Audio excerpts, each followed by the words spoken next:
especial porque é um projeto de amor. E não há uma prova maior do amor de Deus para com a humanidade do que a entrega do seu único filho para morrer por nós.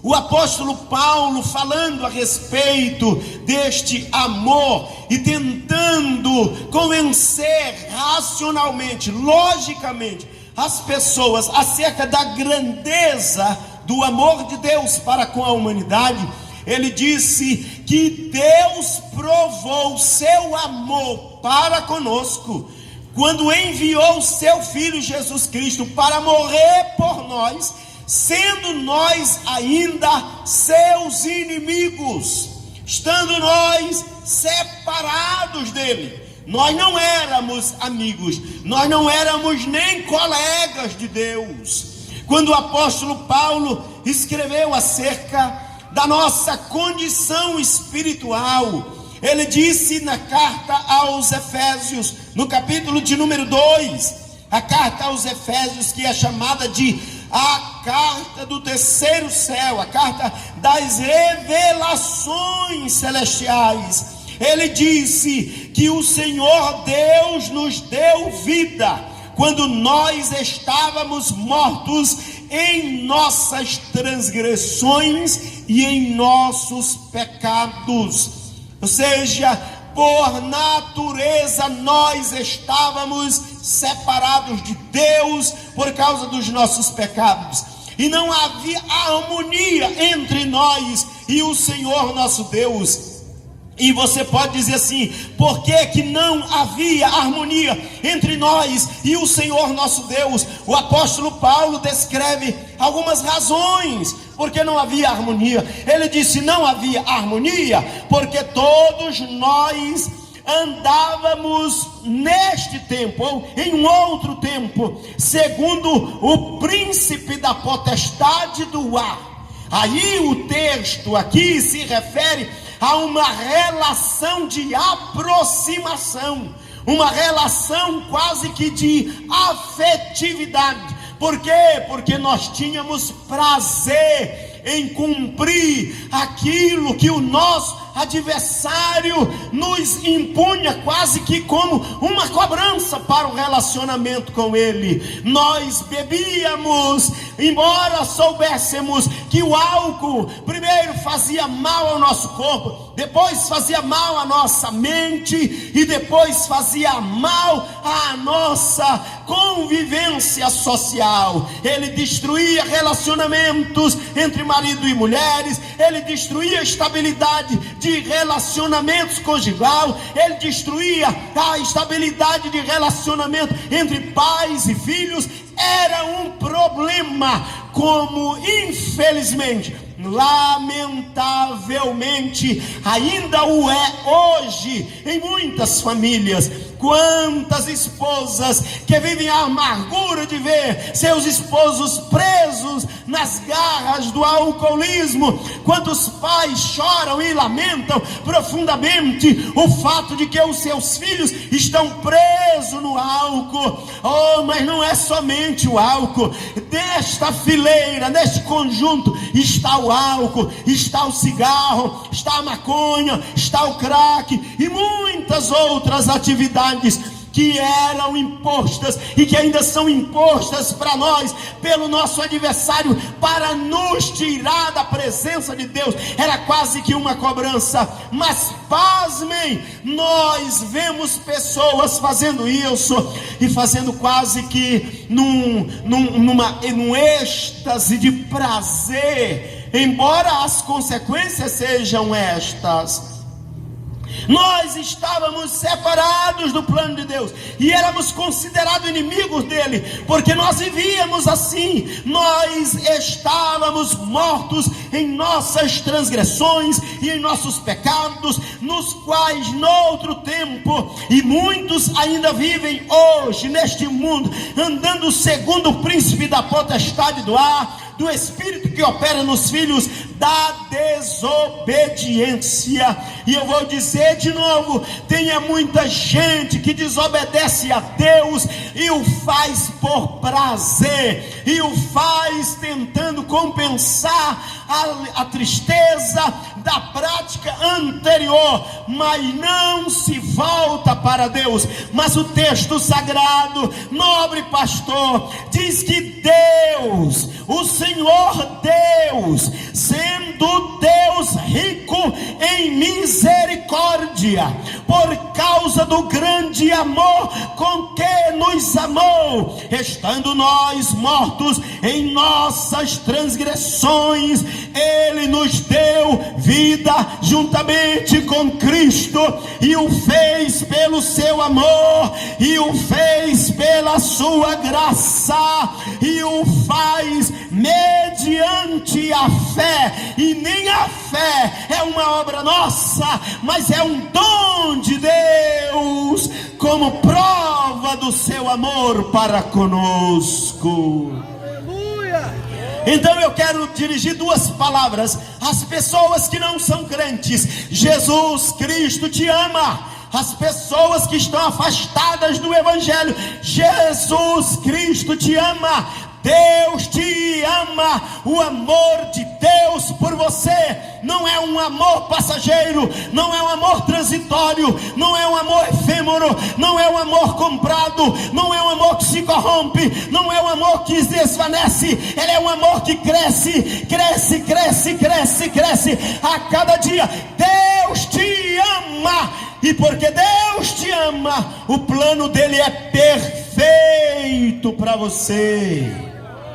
Agora eu quero dizer para os irmãos, porque se tem alguém que é amado por Deus e experimenta o amor de Deus, é o crente. O crente vive às margens, mas não somente às margens, ele vive as profundezas do amor de Deus para com eles. Jesus Cristo ama cada crente aqui presente. Jesus Cristo ama você pelo que você é. Jesus Cristo ama você independente do que você faça. Jesus Cristo ama você independente de como você esteja sentindo, independente de como você acredite, independente de quanto você saiba. O amor dele por você, irmão, não tem limite, não tem limite. E o amor de Deus vai te levar a um lugar de delícias perpétuas, vai te levar a superação de todas as tristezas, todas as angústias, todas as dores que você porventura vier a passar aqui nesta terra. Portanto eu quero te dizer, fica firme, porque ou pela tua partida ou pelo arrebatamento, logo logo você e eu, nós estaremos nos braços eternos do amor de Deus. Oh, glória a Deus! O plano de Deus é perfeito. E eu não posso descrever todo o plano de Deus aqui em poucas palavras, porque os escritores sagrados foram inspirados para revelar o plano de Deus para a humanidade. E pasmem vocês, os planos de Deus estão revelados nos 66 livros, nos 39 livros do Antigo Testamento. Mas eles são muito mais familiarizados, contextualizados ao nosso tempo, à nossa cultura, à nossa época, à nossa língua, nos 27 livros do Novo Testamento. E eu não posso resumir um plano que está apresentado em 66 livros em poucos minutos, mas eu quero dizer para você, este plano perfeito de Deus está revelado no Evangelho. O plano perfeito de Deus está revelado no Evangelho. É por isso que o apóstolo Pedro disse aqui: eu reconheço verdadeiramente que Deus não faz acepção de pessoas. É o plano de Deus, Ele não faz acepção de pessoa, porque Ele é amor. Aí ele diz assim: e Ele revelou o seu plano. Esta é a palavra que Deus enviou aos filhos dos homens, anunciando-lhes o Evangelho. O Evangelho é o Evangelho que revela o plano maravilhoso de Deus.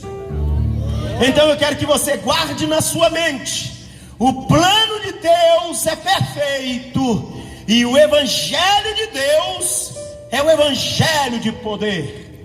Diga para o irmão que está do seu lado: o Evangelho de Deus é o Evangelho de poder.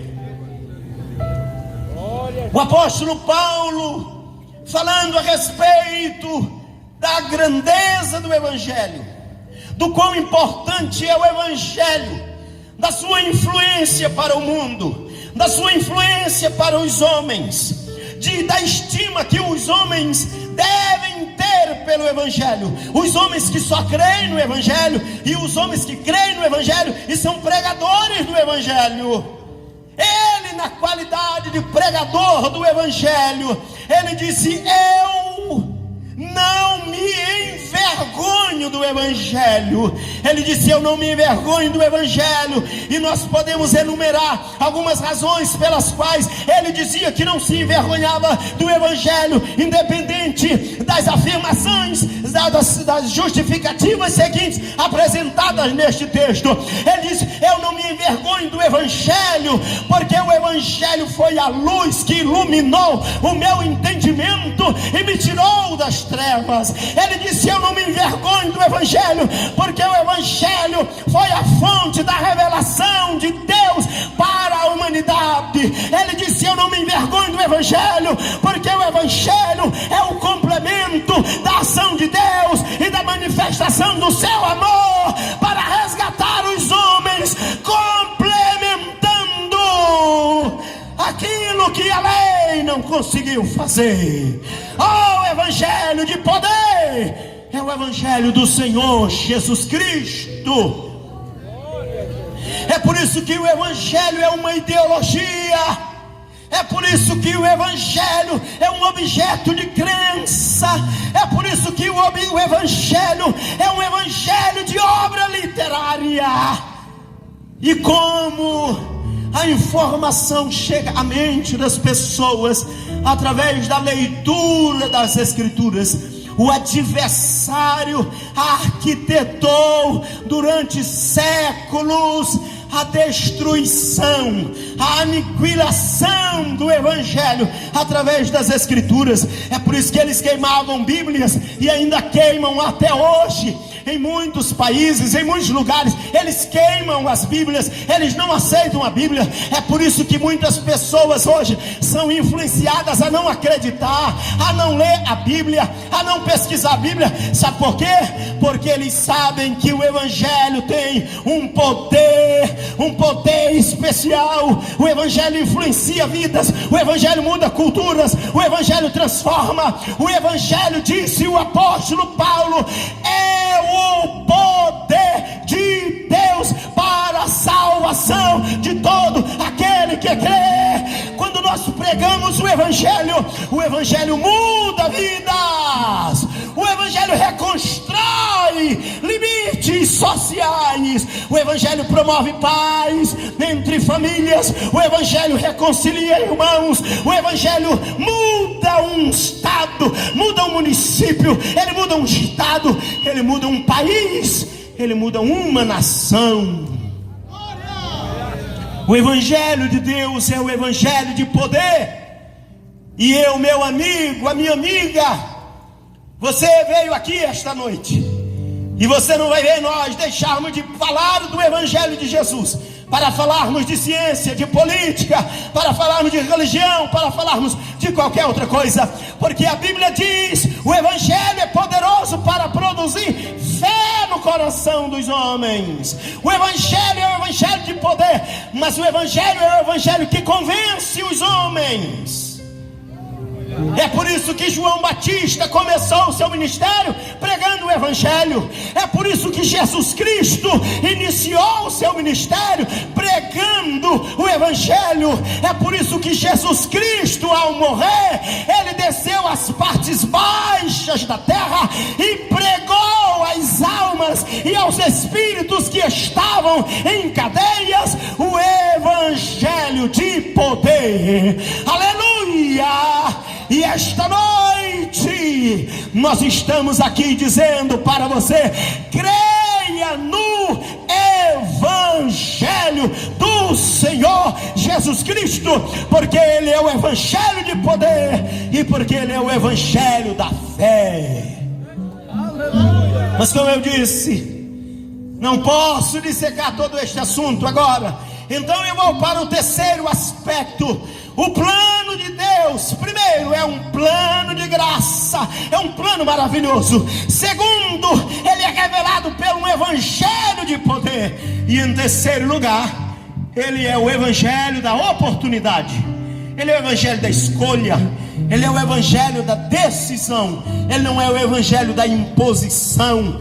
Ele não é o Evangelho do autoflagelamento, da autopenitência.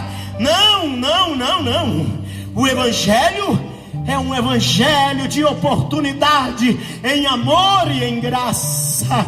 Pastor, e o que eu preciso fazer para eu me decidir? Eu preciso crer nele. Eu preciso ter uma visão real, introspectiva. Eu preciso olhar para mim mesmo e primeiro reconhecer que eu sou dependente. Em segundo lugar, reconhecer que eu sou incapaz. Eu sou dependente porque sou incapaz. Eu sou incapaz porque não tenho a capacidade. Eu sou incapaz por mim mesmo, sozinho, sem ajuda de Deus, sem ajuda do Espírito Santo, de avançar no objetivo de alcançar a Deus.